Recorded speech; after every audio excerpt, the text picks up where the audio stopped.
Hello, I'm Natalie Pantaleo. Welcome back to the Inside Out podcast. I'm here with my friend and colleague, Dennis Powell, author and strategist, consultant. Dennis has a relatively new book out, Leading from the Top. It's chock full of great information, but I'm going to let him tell us a little bit more about it. And I have some questions about it too. So, Dennis, welcome to the kitchen. It's a beautiful studio. I love it. I know, isn't it great? I mean, listen, I'm Italian. Where else would I be talking Yeah, for the kitchen, right? kitchen, right? I have to. Kitchen table thing is a very downtown thing. Right. And a lot of people don't know this about Dennis. You would never know it upon meeting you, but you're originally from South Philadelphia as well. A proud son of Grace Ferry. Right, exactly. And now that you can't touch property in those areas where we grew up in those row homes, right? God, it's just amazing what's happening to property values in those areas. Yeah, I know. Incredible. It is. Yeah. It's cool though. It's Yeah. exciting to go back. Dennis and I worked together at my last corporate job, actually, for the osteopathic licensure board. And I started to understand a little bit about your thinking about strategy. And one of the things that Dennis said that always stuck with me was about what's the pain point? What's the pain point? Mhm. And so tell us a little bit about, before we get into the book, about approaching strategy from that perspective. Well, strategy is it's built on three foundations. It's the ability to be able to see clearly, act strategically, and solve creatively. Now, seeing clearly is understanding what's going on around you.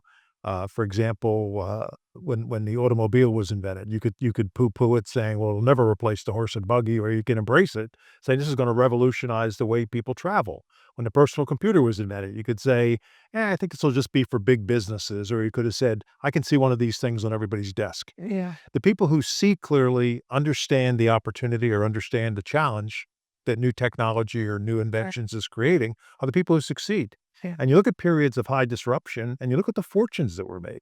And this is when fortunes are made, when things are changing. And the people who see that change understand that change. The second thing is to act strategically.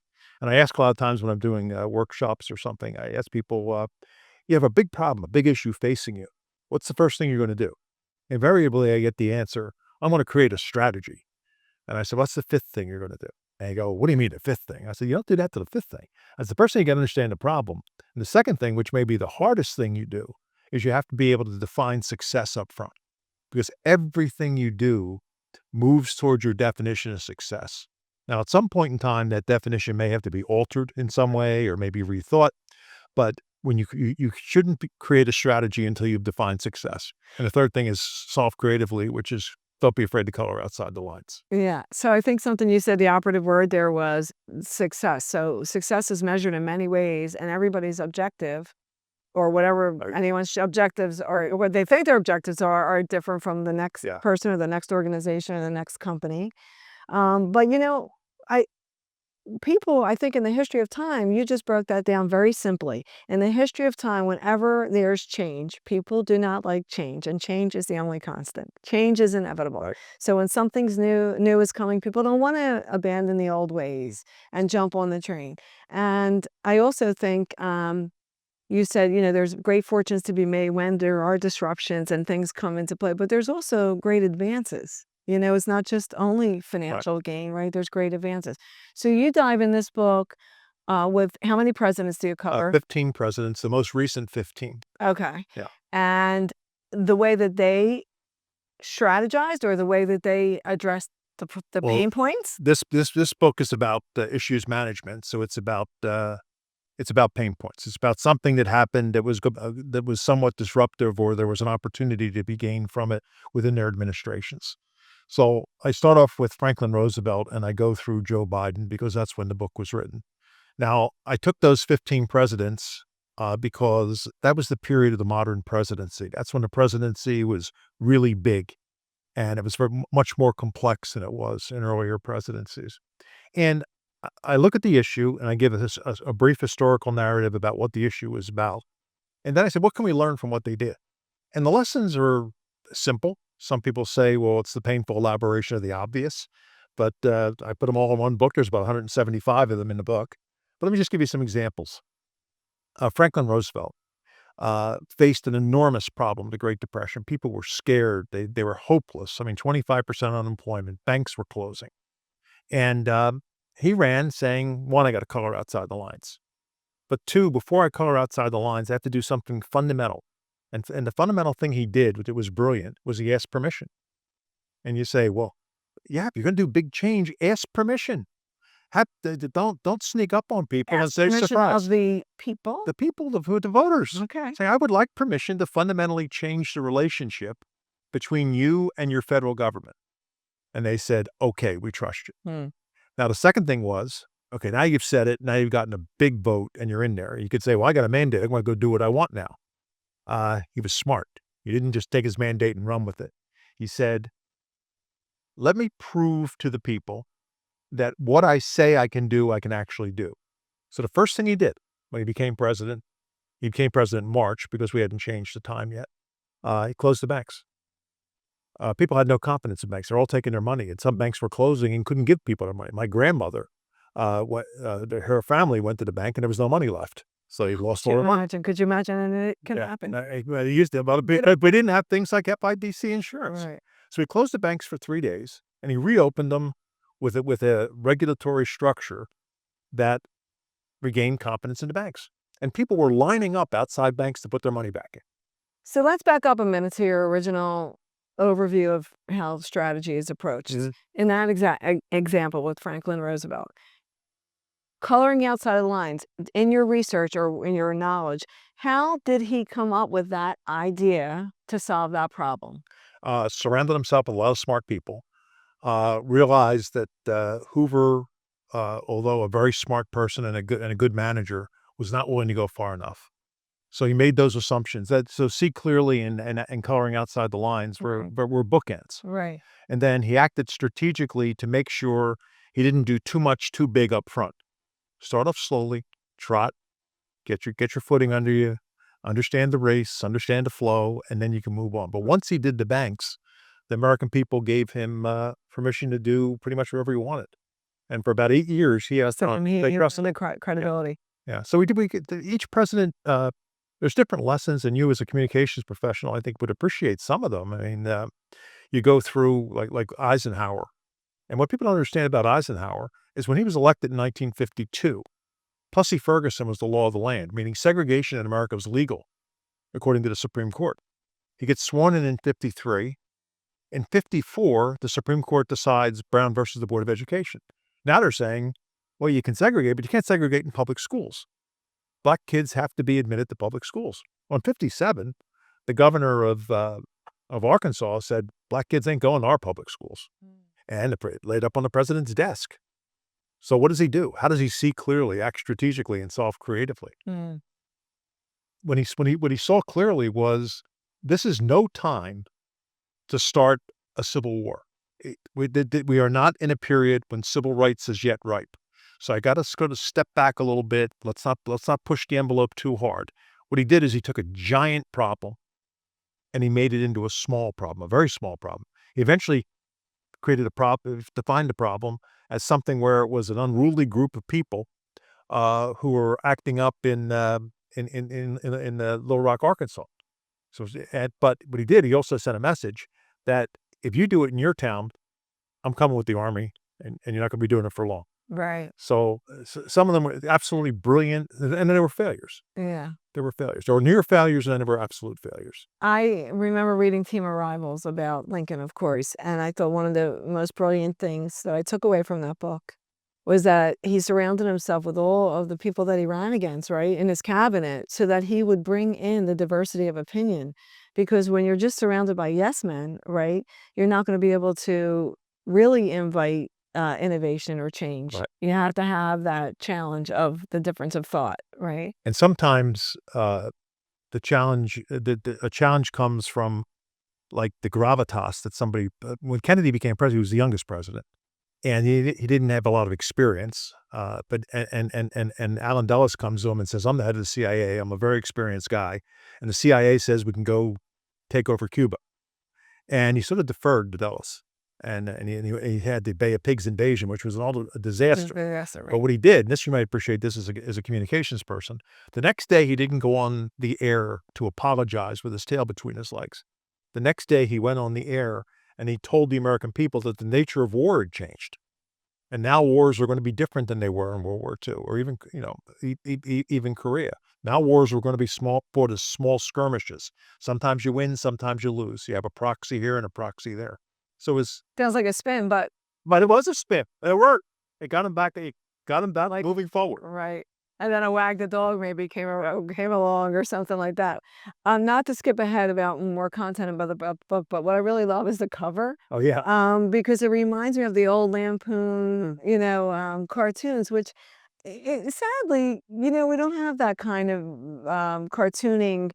I feel like in our current environment, people are so divided that you can't just have fun with something. It has to be some evil attack Right. on, and it just doesn't seem to be letting up. Do you see it like a change in that? No, not in the near future. But I just wrote a piece on. Because somebody asked me once. He said, What's America about? I'm on a couple of America 250 committees, and we're starting to talk about America and the founding and stuff like that. And I said, America to me boils down to two words. I said, the key to America is persuasion. And if you think about the concept of persuasion, everything we have in our Constitution or in our Bill of Rights is all about persuasion. Free speech, free press, free assembly, the right to petition your government. It's all about sort of saying, let's share ideas, let's share information, and let's see if we can get to the point where we come to some consensus, and which is the next step, the second word, which is given permission to act. So we persuade to the point where we give permission to act, and that so it's Pretty much sums it up. or we kind of lost our ability to persuade. Yeah. We sort of have to find it somewhere. Right. I see where you're going with that. I teach a course in persuasion, by the way, as an adjunct. So you gave me a nice comment on that on LinkedIn. So I'm gonna remember that about that. So we lost our ability to do that, and now it's just these camps. And the camps are, and I would add to that, what compounds it is the proliferation of communication. Yeah. You're like bombarded Right, with right. communication, and nobody has the time to figure out what's true or if the source is credible or. Oh, but you know what's true? Yeah. The narrative's true. Whoever Right. controls the narrative controls the truth. Okay. So when you look at them jockeying back and forth, somebody says, "Well, this is that," and they say, "No, that is this." And the question was, Which is it? that's right. When the American people will say, "Well, which one is it?" And if you control the narrative, you control the truth. You shape Right. the truth. Yeah. So I'm not sure there is truth. Yeah, well, truth is definitely subjective. I mean, my truth could be completely in my set of circumstances, my orientation to this world, my socialization process, my education, my culture form what my truth is to me. But if You it, control the narrative, it becomes my truth. right, yes, I guess, and that comes back to persuasion. Pers- So we just went a full circle, right? Well, that's kind of what consultants do. You go around the corner a few times, and they say, "We've arrived." So tell us a little bit more about this book. I did notice that on LinkedIn you were getting some controversial feedback about different things in the book, or maybe it was an article. Well, I wrote from it. Well, two people are in the book that are like fresh wounds, opening wounds. Well, one is Donald Trump, and the other is Mhm. Joe Biden. Right. And now Trump had just been president when I was writing the book, and Biden had just become president when I wrote the book. Um, the issue I dealt with Trump was the COVID press conferences. Now he had 25 COVID press conferences. You say, okay, well, let's put that into perspective. You often hear the fireside chats that FDR did. He only had 30 in 11 years, Wow. and Trump had 25 in about 6 months. So we looked at them, the back and forth, how he interacted with the experts, and that he was always center stage. And one of the lesson we gained, one of the lessons we pull from that is never become the person your enemies say you are. So that was that was one of the lessons from Trump. And you see, it happens a lot to him. He becomes the person his enemies say he is because it's who he is. He's authentic in that sense. Yeah, like him or hate him or like him. Yeah. So people, when I talk about Trump, and I talk about Trump as disruptive, and I talk about disruption as sort of a cleansing or a repositioning of society. Oh well, they want us Trump's the devil, but I don't go there. With Joe Biden, he's the bookend of FDR. You think about FDR's strength was asking permission. Joe Biden on his first day in office uh, redefined his presidency without permission. And from that point on, his presidency wasn't as successful as probably it could have been. He was hired to end the scourge of COVID and to heal the nation. And when he got in there, he said, no, we're going to work on climate and equity. And so it was sort of a not the deal that people had voted for.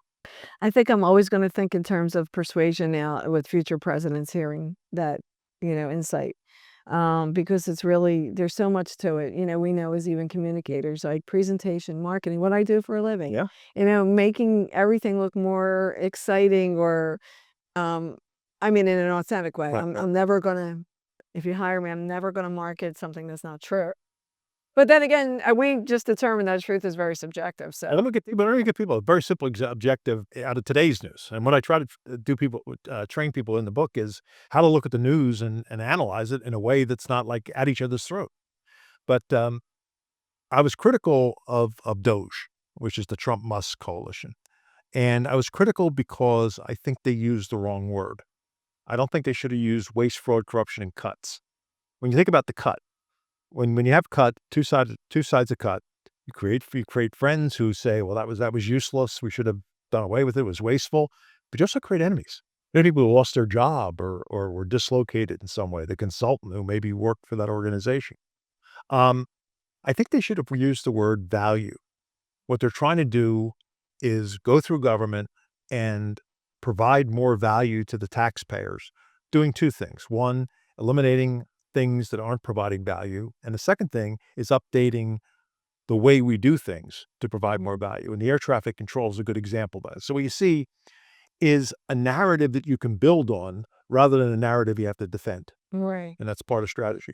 And to the ethos of it, we talked about persuasion and about the credibility of the person. I also think that the optics of it, having, and this is just as a consumer, this has nothing to do with any kind of political Right. belief or anything. But the optics for me, as one focus person of focus group of one, of Elon with his son on his shoulders in the Oval Office took away a little bit of the seriousness of it. So it was also about persuasion. Why is he the right person for the job? And I would have liked to seen a PowerPoint, something that tells me what you're finding now. Like, oh, we have the receipts. Well, when you think about, like, if they started with X, Right. they didn't end with X plus one or X plus two or X squared. Yeah. They ended up maybe at X or maybe less than X because of the way it was handled. So it's not what you want to do, the goals that you set. That this goes back to the seeing clearly. Yeah. And if you see clearly and define success, success would be something that you don't want this to be something that divides people and makes them angry and creates enemies. Right. Exactly. Yes. Very Yeah. So where's that? So what's coming up next? new book. Working on a new book on strategy. Okay. And it follows the same format as this. And strategy, it's a little understood part of business. Everybody likes to think about themselves as a strategist, but most companies don't have strategists. Those that have internal strategists, it's sort of maybe senior level management, maybe not. Then maybe they get access to the CEO, maybe they don't. It's a lot of companies hire strategists like McKinsey, and then some companies just use analytics and the sort of like the CEO saying, "Hey, which way the wind's blowing." But it goes back, what it looks at is what are the qualities of a strategist? And we pull a lot from Harvard Business Review in the first couple of chapters to sort of give it a sense of, yes, this is real and applicable to business. But then we look at people throughout history. And we started with Alexander the Great. Well, we started off by looking at two books, by the way. We look at Sun Tzu, which is The Art of War. And then we look at The Prince, which is The Art of Power. And we Because combine those two to sort of define the two primary strategies. Then we look at Alexander the Great, Elizabeth I, and she understood, going back again, see clearly, she understood that England needed some things like self-respect and pride and sort of a nationalism, and she got that. And she became a great queen because of that. We go in more contemporary. We look at Warren Buffett, his clarity on investing. We look at Elon Musk, his ability to take things that have been invented and make them better. right. So these are all He's aspects of brilliant. strategy. He's actually one of the most brilliant minds of our time, contemporary, And we hope unarguably. the reader comes out of it with an idea of what is strategy, how strategy applied, who applies it, and what are some of the rules for the road. All right, great. So where can people find information? And I'll put it in the description. Well, my company's Massey Powell, MasseyPowell, masseypowell.com. All right, easy enough, and I'll put that in there. Well, Dennis, it was great to see you. Thank you for sharing all of your opinions with us. I learned so much. I have to go take some notes after this. I remember them for later. Yeah. Remember to like or subscribe, and we'll see you next time. Thank you.